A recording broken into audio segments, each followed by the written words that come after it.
We're at the Insead Leadership Summit Europe, celebrating the school's 50th anniversary, and our next guest on Insead Knowledge is Deepak Gupta. He's the chairman of Romav Group. Welcome. Thank you. Now, your company, as I understand it, it deals in property and shipping. Yes. It strikes me that those are two businesses that are pretty sensitive to the crisis. Yes. So how has the crisis affected your business? In shipping, we noticed a dramatic drop in revenues. And the revenues was on two sides. One was the actual dollar figure for everything that we were transporting, and also the actual volumes that were being shipped. So it was a double whammy in a way. So the top line was dramatically affected overnight. The cost side, unfortunately, was not affected as much because all the costs were mostly fixed. So it was a tremendously dangerous and difficult time to navigate in terms of the shipping business. In terms of the property business, again, luckily property is not as volatile as, say, liquid investments of stocks, bonds, or whatever, so there's no daily mark-to-market.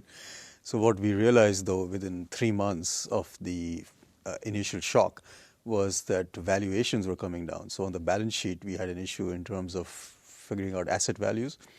And on the P&L side, we noticed bank lending was coming down.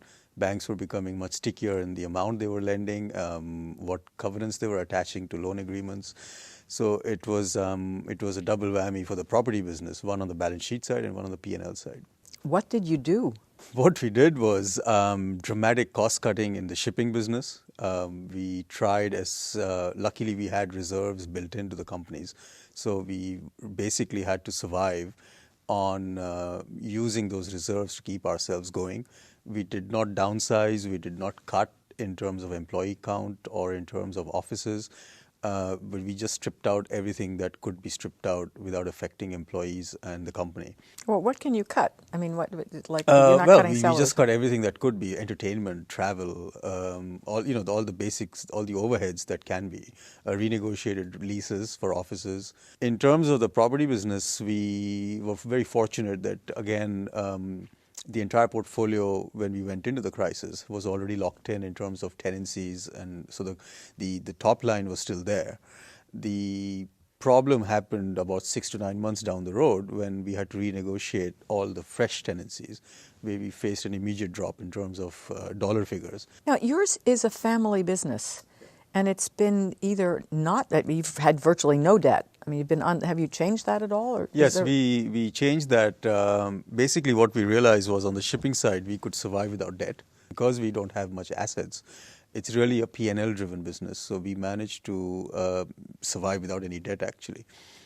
Unlike the shipping business, the property business is highly capital intensive. So we realized that we do need to take on debt. Debt is much cheaper than pumping in our own equity. And the problem we only faced was during the crisis when banks were becoming much less willing to lend. But we still had debt facilities in place. And what we realized was it's very important to have those facilities at all times. Even if you don't use them, you must have them. And that policy, I think, is what we're going to adopt going forward, is use our own equity to actually expand the business rather than try and grow organically without any debt. Yours is a family business, as we just said, and you've explained very, very succinctly a survival tactic which seems to have worked. Do you think the fact that it's a family business, maybe with core values, I mean, did that work for you, or were you facing a lot absolutely. of? I mean, there's no family fights around the table. For the shipping business, certainly as a family business, we took a long-term view, in that we did not cut employee count.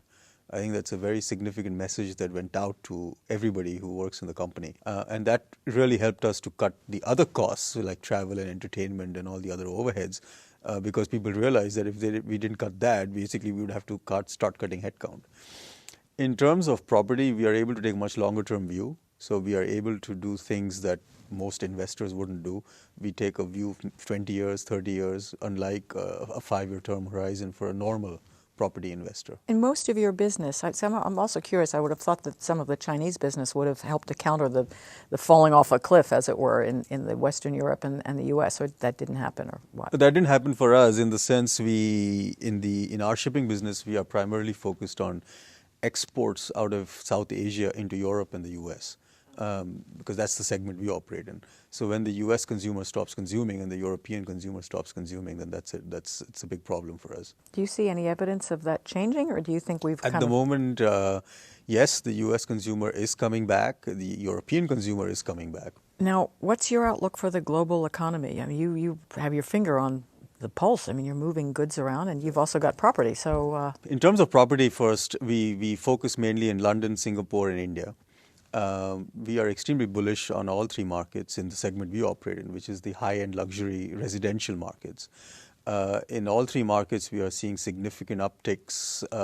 London has continued to remain a very significant real estate component for any international investor. Singapore is riding, piggybacking, you can call it what you want, on the China boom, on the India boom, and the domestic economy is really firing on all cylinders with the two new casinos.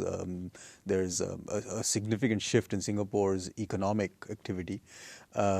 India went through a bad patch, but India is coming back in a big way. And I think the fact remains, in India, you need housing, you need office space, you need everything. There's a lot to do. So all three markets are doing well in real estate. Our outlook for shipping is there will be a second dip. We don't expect this party to last.